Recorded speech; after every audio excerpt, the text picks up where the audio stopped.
huge. And so this means a lot to all of us. And this is another effect of the federal government's attempt to make immigration, just to say, you're not welcome here to people from other countries. We don't want you. And that's a problem. That's a big problem. There is a very loud, vocal minority who feels that way. The rest of us don't, but somehow we are subject to their whims because they're beholden to their vocal minority, and that's who they're working on behalf of, not all of us.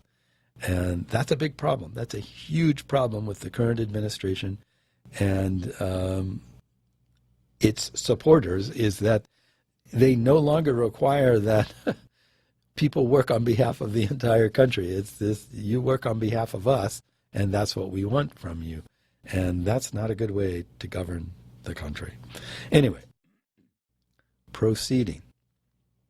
Here's another one about schools. This one is about other kinds of schools, not universities. It's entitled, Immigrants Brought Riches to Urban Schools. Now They're in the Shadow.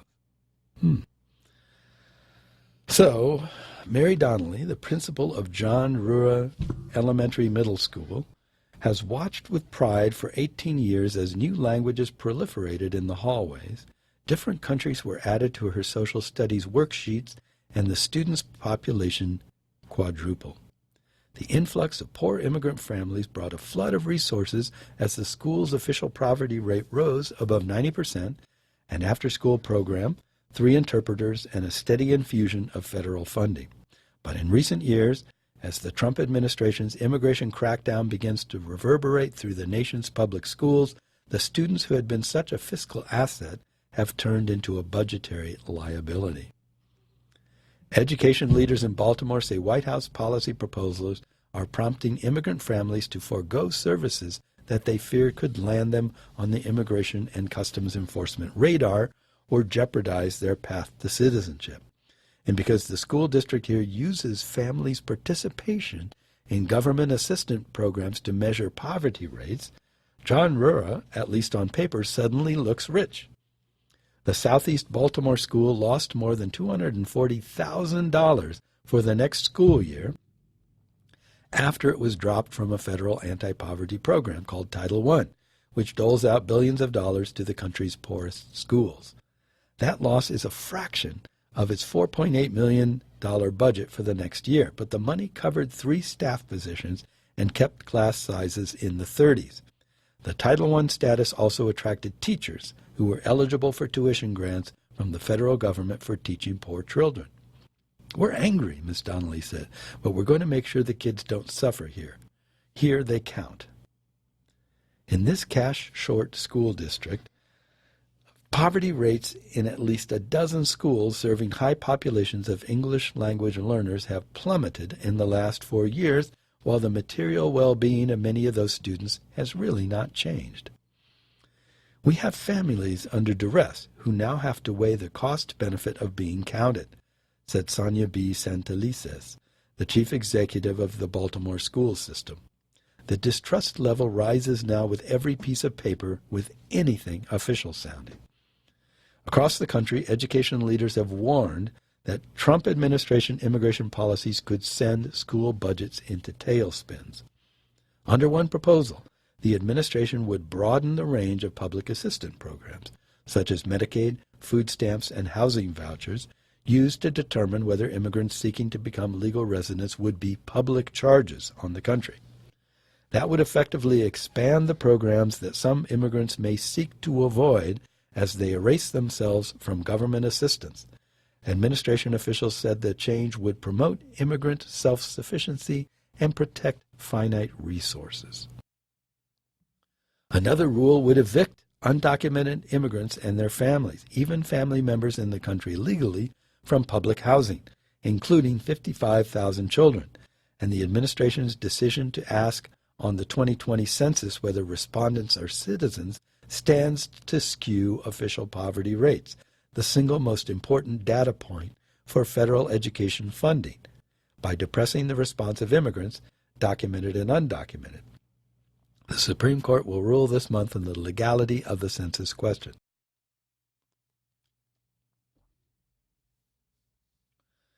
Excuse me. Had to take a drink. Trump administration officials say these proposals will give policymakers a better sense of the country's population while preserving scarce resources for people living here legally. But the schools are in a squeeze. By Supreme Court decree, they have no choice but to educate children, regardless of their immigration status. In a Supreme Court filing protesting the Census Bureau's new citizenship question, the Council of the Great City Schools, a coalition of the nation's largest urban school districts, noted, "It would be ironic indeed if the Bureau was not required to count non-citizen children when this court has held that public school districts, including council members, are constitutionally compelled to educate those same children." Michael Casserly, an executive director of the council, said the cumulative effect of the administration's immigration policies would be extensive. Quote, "I can't recall a time where the convergence of policy decisions has had such a broad impact on public education," he said. "I think the folks who made these policies had no appreciation for the breadth and impact they would have on institutions that were never part of the conversation in the first place," end quote. Editorial aside, I think they very much had appreciation for the breadth and impact, and that's why they're doing it. My opinion. Okay. Already advocates point to chilling effects on immigration families seeking services. A sharp decline in participation in the federal food stamp program among children with immigrant mothers and immigrant families pulling out of Medicaid. As a result, schools are bracing for students who show up to their doors homeless, hungry, and unhealthy. AASA, the School Superintendents Association, which represents 13,000 school superintendents, said school systems have reported parents asking that their children be disenrolled from the school-based Medicaid programs and the Children's Health Insurance Program, known as CHIP. While school administrators are trying to explain to parents that their children are entitled to Medicaid or CHIP and that they will not be sharing this information with immigration enforcement agencies, school administrators have not been successful in convincing families, the group wrote. Educators are particularly worried about Title I, the largest K-12 anti-poverty program that for 54 years has supported everything from early childhood programs to guidance counselors. The Education Department relies primarily on childhood poverty rates derived from the census to allocate the program's annual budget of about $16 billion. Using the Census Bureau's own estimate of a 5.8% decline in response rates among non-citizens, the Council of Great City Schools said the undercounting of students from immigrant households would result in a $151.7 million national misallocation of Title I funds. The Clark County School District in Nevada, which includes Las Vegas, would lose $1.1 million a year, most of which would come from its pre-kindergarten programs. Miami-Dade County Schools in South Florida would see a $1.4 million cut and the loss of hundreds of staff positions. New York City, which uses its Title I funds to bolster academic support services, enrichment programs, and before and after school programs, would lose $10.7 million. "We're going to do what we need to do to serve our kids, but it's going to be a strain on local dollars," said Jesus F. Yara, the superintendent of the Clark County School District. The New York City Schools Chancellor, Richard A. Carranza, said the loss would be devastating to the 87% of city schools that receive Title I funds. Mr. Carranza, the grandson of Mexican immigrants, said that the Trump administration's immigration crackdown has definitely sent a wave of fear into our communities. Ms. Donnelly, a 45-year veteran of the Baltimore school system, 25 as a principal, said she was looking to salvage what she could of the resources under threat. At John Rura, where more than 80% of families identify English as a second language and more than 60% of students qualify for English language services, she can't afford not to. Despite what the paperwork shows, the shelves of the school's monthly food bank go empty in a day. Recently, the school employees took up a collection to help a family stave off eviction. The need is still here, Ms. Donnelly said. It's just not documented. So, a lot has been said by me, if not by lots of other people, about how this administration treats immigrants, particularly undocumented immigrants. Now, we can discuss back and forth the benefits, the costs, all those different things of undocumented people. But basically, first and foremost, they are people, right? And they have medical needs. They have all sorts of different kinds of needs. And they also have children. And this is what that story is about, is the children and how this affects children. And you certainly do punish the parents by hurting their children. That's true. But is that really something that we want to do? Is that a way you want to treat people? Or that you want to operate, I guess, just overall? See, my thing has been and continues to be this sense that citizenship is just a technical standing. It's like, oh, I'm a citizen, therefore I have these rights and privileges that go along with that. I get to vote. Things like that, Things are set up for me to participate in the operation of this country, basically, because I am a citizen. There are certain things that I'm given and certain things that are required of me, and so on. But that doesn't make someone who's not a citizen, not human, or not deserving of compassion or care or respect or anything like that. So when you take this adversarial attitude towards non-citizens and say, okay, well, they shouldn't be here, and so anything we do to them is okay because they don't belong here. You have people actually talking, and I have read statements and heard people make these kinds of statements, that they should go to the border and shoot people trying to come here. And that makes no sense. What is it you're afraid of? What are you afraid of these people? What harm are they doing? Oh, they cost us money. Well, some of them do. They make us money as well. For all the people that are out there working who are undocumented, they're paying into Social Security. They're not getting any of that back. Who does that help? Well, that helps your parents, grandparents, helps people all over this country. Money is flowing into Social Security that is not going back to the people that are paying into it. That's just one way. They shop at stores. They do all these things. And I hate going to this money argument. We always end up there because that seems to be, for some reason, there are people that are selfish enough or short-sighted enough to only see things in terms of oh, it costs me something. I'm paying more in taxes, or something like that. Well, yeah, I pay a lot in taxes for schools. I have no children in schools. I have never had children in schools. I never will have children in schools. And yet I pay for schools. I pay a lot of money every year. I have been paying a lot of money for years and years and years to the state, to the city, to pay for schools. I have never gotten a cent personally of benefit of that.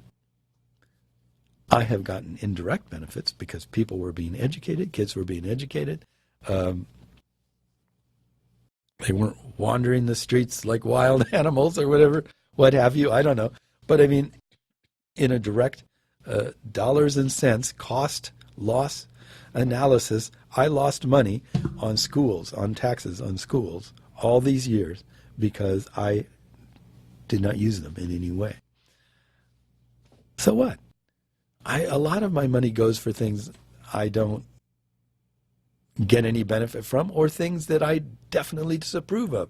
A lot of my money goes to the military. I don't approve of any of that. Not a cent of it. But it does. You know, that's just how taxes work. We all live together. We make decisions on how we're going to do things. And then that's how things are done. And because you are part of this, you're a citizen, you're part of this group, you don't get to opt out and say, well, I don't want to be involved in that. I don't want to deal with that. That has nothing to do with me. There are a lot of people out there with this attitude that think, well, I shouldn't have to be required to obey this law, to pay this tax, to do this thing, because it doesn't, I don't approve of it, or I don't feel like it.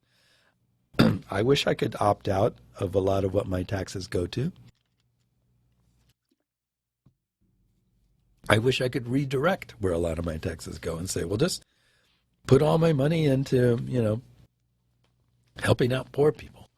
Don't support fossil fuel industry and the military and pay for President Trump's golfing trips and stuff like that.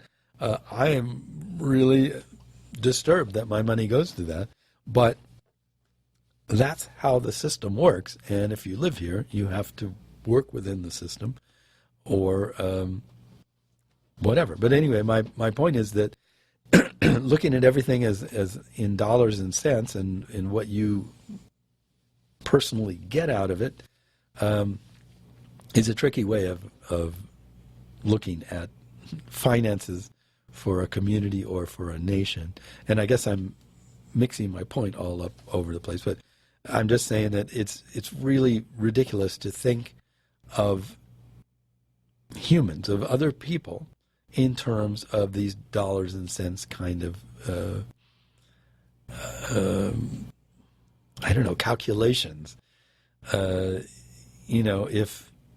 If you see somebody fall down and they're hurt, you don't go, well, it might cost me money to go over there. You just go over and help them. It's simple as that. Okay, I'm not even making a valid point here. I'm just kind of rambling around because it just upsets me. It upsets me a great deal that a number of people have worked themselves into such a frenzy about immigrants that they now just seem to blame immigrants for all sorts of things, and that we currently have a government that plays up that problem or that feeling amongst those people in order to gain power and stay in power and to express their own biases and racism and bigotry against people by hurting them, by actually actively hurting them. It just boggles my mind. Anyway, I'm going to jump over to something else. So you remember my story about students earlier, not the one I just did, but the one right before that. Here is another thing related to that is currently having an effect, and in the future, because of what's happening now, it's going to change how things are in the future in a big way. And this is entitled, Foreign Tech Workers Are Turning to Canada as U.S. Immigration Becomes More Difficult. The tech industry in the U.S. is booming. Foreign interest in tech jobs is not. That's because despite the country's acute need for highly skilled tech workers, its immigration system has become increasingly unwelcoming. Since the beginning of 2018, the share of interest from abroad in U.S. tech jobs has remained about the same, according to new data from the global job listing site Indeed. But by most accounts, it should be growing. All things equal, with the really strong U.S. job market, you'd expect continued growth in foreign interest in U.S. tech jobs. Indeed, economist Andrew Flowers told Recode. In the past year, foreign interest in Canadian tech jobs has also been flat, according to Indeed's data, but Canadian jobs had a higher rate of such interest than U.S. ones. In May, 14% of all clicks on Canadian tech jobs posted on Indeed were from foreigners, while 9% of U.S. tech jobs had attracted clicks from candidates abroad. Foreign interest as a share of all interest in Canadian tech jobs has shot up precipitously, 55% in the past 4 years, according to Indeed. The company's U.S. data doesn't go back as far as its Canadian data, so we can't do a long-term comparison of the two. The absence of growth in foreign tech job interest likely stems from stricter immigration procedures, including those for high-skilled tech workers who use a visa called H-1B that has been enacted following President Donald Trump's Buy American and Hire American executive order in 2017. The increased difficulty and duration of the U.S. immigration process, which can now take from months to years, have made some tech workers less likely to consider the U.S. as an employment option. Not surprising. Some experts say the U.S. and Canada have been facing a dearth in native-born high-skilled workers that threatens to inhibit their growing technology industries.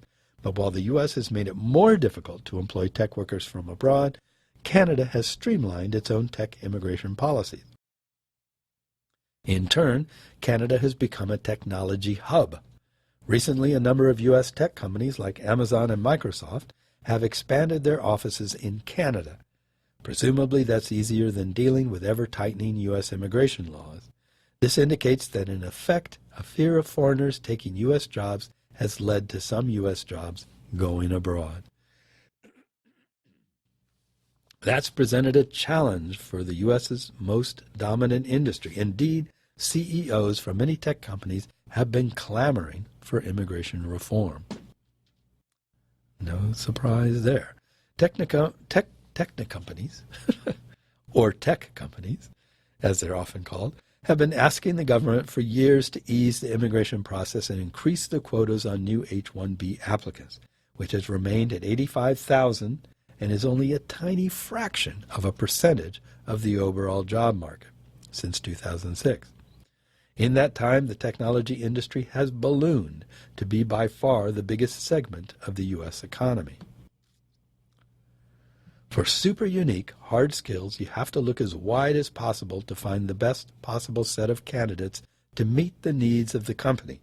Ben Schmidt, VP of Information Security at Dwolla, a Des Moines, Iowa-based online payment software company. Someone with specific advanced knowledge of cryptography is tough to hire for, Schmidt said. A year and a half ago, the company found the perfect candidate, but he'd need an H-1B visa to work in the States. The person had worked under a well-known cryptographer. He had experience and really hard skills that nicely aligned with our requirements, Schmidt said. Dwolla was able to make the hire because Schmidt and the 100-plus person company's general counsel have had experience with H-1B applications and were able to get an approval on the first try. The process can take upwards of a year or two. Famously, it took the CEO of the now public U.S. tech company Zoom 9 tries to get approved for a visa. Excuse me. It requires luck and skill, especially for a small company trying to move fast. Dwolla Information Security Vice President Ben Schmidt says, oh, whoa, that's weird. Something's missing there. It takes a lot of time and there are a lot of unknowns, Schmidt said. It requires luck and skill, especially for a small company trying to move fast. Boy, that's weird. They just said that twice. Anyway. Bart Lorang, founder and CEO of Full Contact, has had much less luck with H-1Bs. In the past few years, Lorang's Colorado, otherwise known as Colorado-based identity resolution company, has acquired a series of other software companies in Latvia, India, and Tel Aviv, but has since been unable to move most of those tech workers here. Literally, we flew every employee in the Latvia office here and gave them the pitch on moving to Colorado. Those 6 or so employees all agreed to relocate, but most weren't able to get H-1Bs for various reasons, including lacking what United States Citizenship and Immigration Services deemed unique enough skills or the right level of education. The company now employs 30 people in Latvia. It got worse in the last couple of years, so we sort of gave up, Lorang told Recode. What we ended up doing instead of trying to get people to the States is we've grown our staff in other countries, although that wasn't our initial strategy. We wanted to bring jobs to the U.S. Full Contact now employs about 250 people, many of whom are software engineers. 80 are in the U.S., only one has an H-1B visa. The Trump administration has systematically stymied immigration at multiple levels by making criteria more strict, asking for more documentation, and generally taking longer to process immigration applications. Although Trump has stressed the need for high-skilled workers in the U.S., at the same time he has made it harder for those workers to come here. Oh, really? In the latest annual report, the U.S. Citizenship and Immigration Services Director drew attention to the increasing absolute number of visas processed, but the processing rate has actually gone down, according to calculations made using the organization's own data. The USCIS discouraged calculating a rate. They framed this report to show they are adjudicating more of these petitions than ever before. But when you look at the amount being adjudicated as a percentage of the backlog plus new receipts, it's actually down. Sarah Pierce, a policy analyst at the Migration Policy Institute think tank, told Recode. As Doug Rand, co-founder of Boundless Immigration, a company that helps people navigate the U.S. immigration system, says, that's like the DMV bragging that they processed a record number of appointments today, even though the line is still going out the door and around the block. The USCIS is funded almost entirely on processing fees, so it's not dependent on government allocations to do its job. Indeed's data has also delved into how interests in U.S. tech jobs has changed by country. India, the country that receives by far the most H-1B visas, had an 8% decline in interest in U.S. tech jobs from quarter 1 2018 to quarter 1 2019, according to Indeed. Meanwhile, interest from Germany, France, and Russia increased more than 25% in that time. This flip is also one of the reasons that the overall interest in U.S. tech jobs has stayed level. It's possible, especially if these groups were attacking with higher scrutiny, are disproportionately groups that hire Indians, that the general sentiment is that the U.S. is closed to Indians. The change may be connected to new immigration rules that have been directed at outsourcing companies by specifically targeting companies that place workers at third-party sites or where 15% or more of their workforce is on H-1Bs. Many of those types of companies are based in India and hire Indians.